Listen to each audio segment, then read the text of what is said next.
Welcome back. You're watching Talk Asia. Our special guest today is Jim Rogers. Do you ever sort of pinch yourself that a boy from Alabama, who, in a town so small, I think the family telephone number was number 5, that you became a king of Wall Street, you became an author, a best-selling author, an inveterate globetrotter, and a very wealthy man along the way? Did you ever imagine it would end up like this?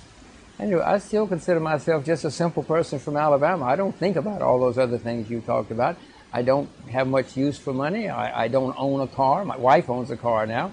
You know, I've never owned more than one house. I mean, I never owned an airplane. I don't really have much use for money. I just like having fun. These days, I'd rather do nothing more than just play with my daughter. I mean, I'm a simple person. Okay, let's talk about your early days. You're a history major from Yale. You went to Oxford University from there. You took politics, economics and philosophy, a small stint in the military, and then to Wall Street.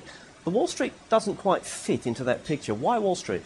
My passion has always been, my excess has always been the world and what's going on in the world. And suddenly I found a place that would pay me, and pay me a lot of money, if I could just tell and figure out what was going to happen in the world and what was going to happen in the future. I couldn't believe it. They wouldn't have had to pay me. I would have done it for free. What specifically, what was the interest? Was it the politics? Was it the economic, sort of how the economy is interweaved? How it all interacted together. If there's a revolution in Chile, it's not just a revolution in Chile. It affects the price of copper. It affects a lot of things. When the price of copper skyrockets, a lot of other things. There are a lot of knock-on effects. This was all fascinating to me. It's a three-dimensional puzzle with, you know, it's all, and the pieces are always changing. It's such a unbelievable challenge. But you got, and every day they come in and they change the pieces in the three-dimensional puzzle, and you got to figure out, oh my gosh, what about Chile? It might turn into a revolution. Or what about Malaysia? You know, something could happen in Malaysia. You got to put this puzzle. This is so fascinating to me. I couldn't believe it.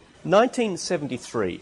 You're 30 years old. You start co-managing a fund with another colleague called George Soros. And over the next 10 years, the quantum fund goes up 4,200% or so. You both become legends, I guess, in Wall Street. Why do you think both of you managed to get it so right so often? Well, I mean, we worked very, very hard. We were both very intense and passionate about what we were doing. We loved it. We both had an international approach at a time when most didn't. We both understood how it, well, apparently, I mean, looking back on it, apparently we understood how it worked, you know, this three-dimensional puzzle, how the North Sea interacted with Australia, which interacted with Canada, which interacted with Detroit.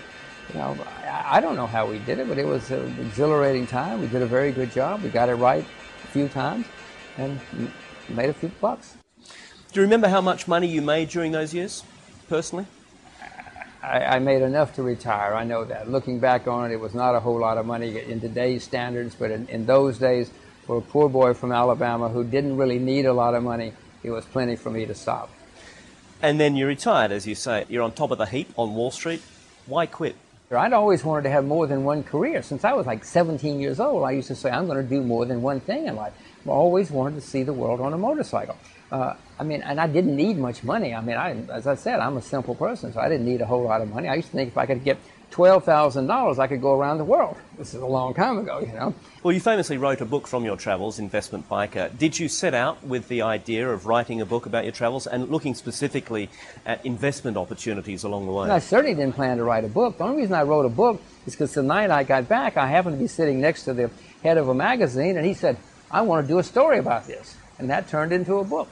What sort of investments do you remember making in those days? I mean, what are the wackier ones? Well, I remember in 1991 driving into Botswana and saying, my goodness, what is this country? This is a spectacular country. So I went down to find out if they had a stock exchange. They did. They'd never seen anything like me. I'd never seen anything like them. I bought every share on the stock exchange. But lest you think I'm a big hit, only 7 companies listed on the stock exchange. But I bought bought the lot? No, I bought shares in every company. I didn't buy, I didn't buy the country. I know, but as more and more shares came to market over the years, I bought more. I remember going into Peru. They were in the Shining Path. There's a horrible civil war going on.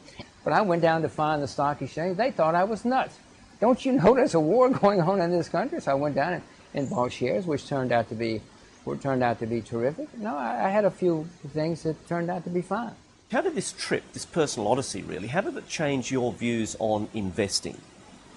Well, it made me understand even more that if you see the world from the ground up, you really understand it a whole lot better than if you read about it in the press, or if you fly into an international airport and get a limousine down to the five-star hotel and go see the government minister.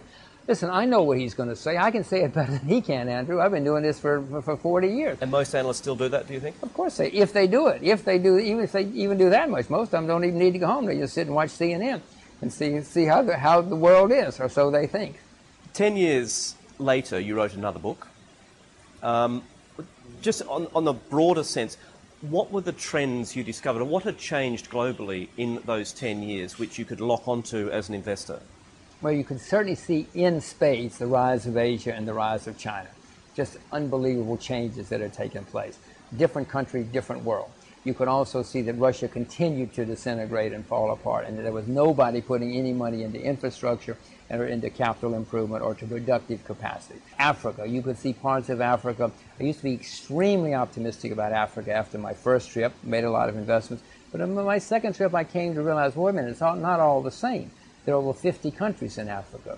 And a lot of these guys come in, they do well for a while, but then power corrupts. Now, I've read about power corrupts all my life. Boy, you get to some of these countries and you see it in spades. Boy, it hits you in the head. Just want to go back to your motorbike trip. From that trip, what did you learn about yourself? It came home to me more that I'm sort of a maverick, that I'm a loner, that I like to do things my way, and that's okay. That there's nothing wrong with it. People have to learn about themselves, and I guess at times in my life I didn't quite understand it, or tried to be somebody that I wasn't. Go around the world on a motorcycle, you come to realize a lot about yourself. You don't have a whole lot of time to sit and watch TV or something.